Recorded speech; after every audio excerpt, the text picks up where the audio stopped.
Before we get into geomutualism per se, could you go through defining for the listeners what mutualism is and what Georgism is?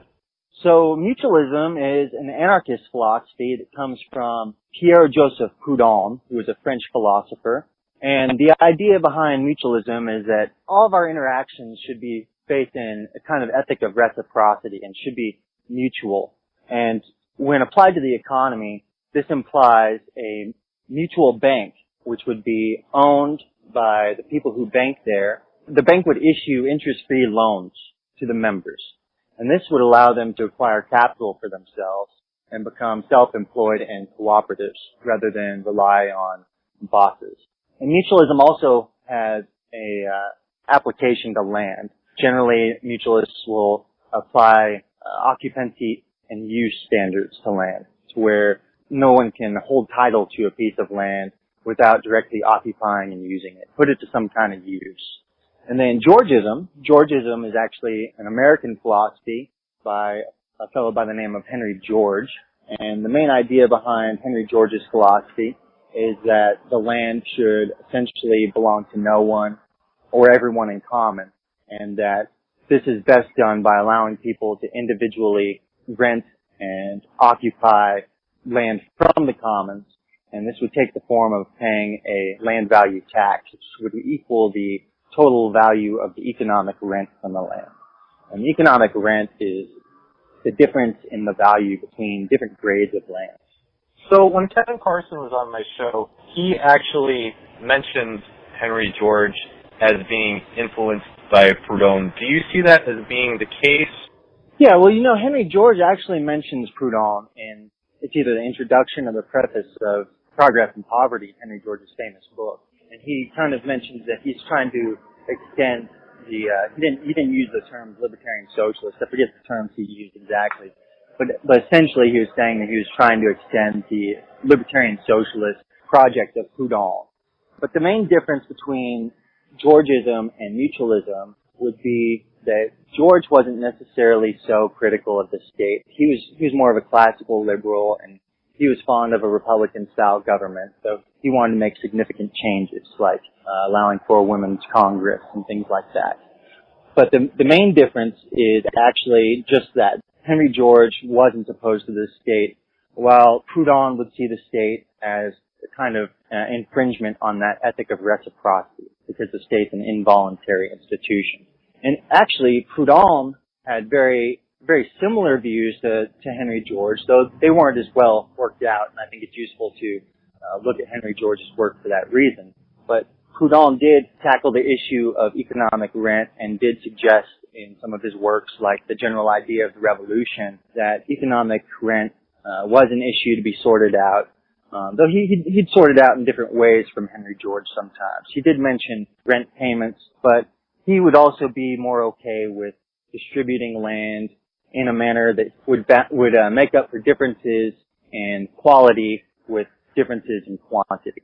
I don't necessarily think that works out so well. I think the Georgist solution is a little better. But Proudhon, in that sense, was something of a proto-Georgist in that he did deal with economic rent. It was a major concern of his. And they both really inherited that from the classical liberal tradition. People like Thomas Paine, even people like Baruch Spinoza, thought that the rent of the land was an issue to be sorted out.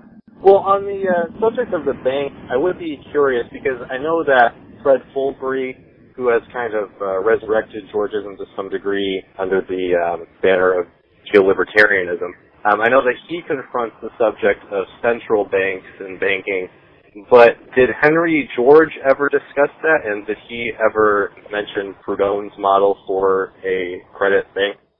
Henry George was familiar with some of the different alternative currency schemes going on. The Georgists are a little critical of mutual credit and things like that because they point out rightly that rents and taxes can't be paid in mutual credit. Landlords and governments don't accept mutual credit for their rental and tax payments. And so that's one difference that the Georgists have with the mutualists. But Henry George was familiar and I think he was involved with some experiments in some mutual credit or mutual credit-like circles. But the Georgists are mostly concerned with matters of scale and, like I said, being able to to pay off their rent and taxes. Whereas the mutualists, they're a little more prone to look at rent and tax payments as inherently unjust. And so they would support, rather than sorting out money around those issues, they would support something more like tax strikes or rent strikes or something of that nature, or going out and homesteading land and making yourself free from landlords. So that's kind of an issue of their approaches to, I guess, political governance. Henry George and the Georgists are okay with government, with the state, and they think that it's okay for the state to collect taxes, and especially in the form of rent, whereas mutualists would prefer it to be done through voluntary associations.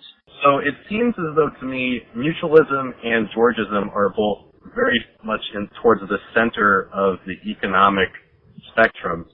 Mutualism isn't to the extent of communism, and Georgism isn't to the extent of capitalism and private property. They both seem like economically centrist philosophies. Is that accurate to say? Yeah, I think that's absolutely accurate to say. And I think that these traditions will appeal to traditional libertarians mostly, as it appeals to their philosophy of labor. Because both the Georgist and the mutualist philosophies generally view the labor of the individual and the freedom of the individual to be of paramount importance. They're only really socialists and have a lot of fundamentally socialist values when it comes to the land. However, there is some common overlap with other socialist traditions, especially in mutualism as far as like cooperative production goes, because mutualists will favor cooperative production, and that is a socialist element. But it is ultimately founded in a libertarian ethic of free banking, allowing people to go about whatever kind of banking business they want, and being able to create mutual credit banks, and being able to have property for themselves, which are pretty libertarian ethics. Geomutualism, it tries to marry the mutualist and the Georgist traditions, and it applies mutualism, especially in the way of banking, and it applies Georgism, especially in the way of land. But ultimately, it takes from both in both areas. And one of the essential elements is that I am kind of reconciling the differences in the occupancy and use standards of land that mutualists hold to and the land value tax of the Georgists. The way my argument would go is that land was originally held in the commons by primitive and ancient people, that common watering holes would be gone to get water, people would herd their sheep on common land, things like that. And that the state and private property are intrinsically connected because private property was a violent transition from that common ownership to a private system. And that was actually connected to the first states, because the first government's first states actually took their taxes in the form of rents. And so my argument would go that if this wasn't the case, that the best way to sort it out would be because there are some benefits to not having land used by everyone all the time, to having it used in more individual or personalized possession, that the most just or fair way of going about that, rather than violently taking it and establishing a state, would be to persuade the other commoners that you can put the land to the most productive use, and in doing so can provide them payments of the rent that they otherwise would not have. And so this would create a solution that is win-win for everybody. It'd be win-win for the person taking possession of the land, because they would be the most productive and they'd actually be able to keep more for themselves in the process as well. But in doing so, they'd be affording everyone else in compensation for not being able to use the land themselves. You'd be affording them a better life through a basic income from those rental payments. And so that's kind of my reconciliation of those, is that I would like to see Georgism practiced not so much as a state, but as a contractual relationship. I'd like to see people starting to persuade each other about who can put the land to the most productive use and who can afford everyone else the best standard of living in doing so. Well, I would be kind of interested to know what the transition from our current system to that kind of a system would be, when you have people with titles to land and large plots of land.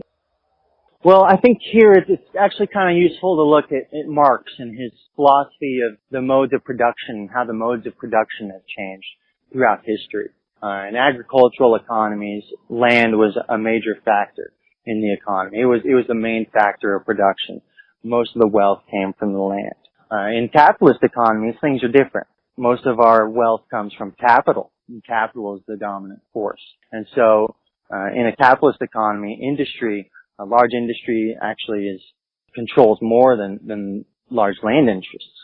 And so, taking that further with a mutualist philosophy, I would suggest and I think Karl Marx would suggest the next mode of production would be dominantly based around labor.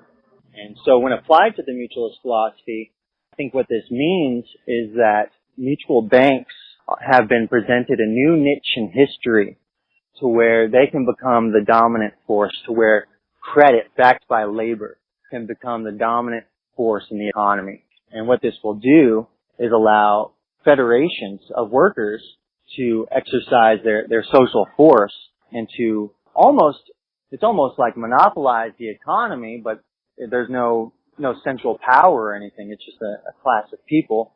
But in forming confederations could pressure landlords by way of not restricting trade with landlords and things like that.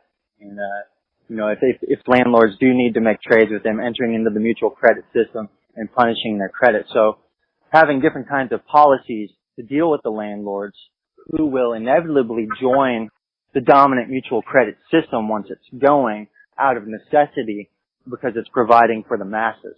And in providing for the masses, it creates a new economy. Well, it's not a macro economy, but a sub economy, a counter economy that the landlords and other kinds of capitalists have to engage with in some form in order to get economic resources at all. So I essentially want to create kind of a monopoly of labor that the landlords have to bend to, and in so doing, creating new terms of land distribution. If a society were to want to establish mutual credit as a standard, the first thing would have to be education and building up a culture and using that culture to participate in widespread direct action and civil disobedience.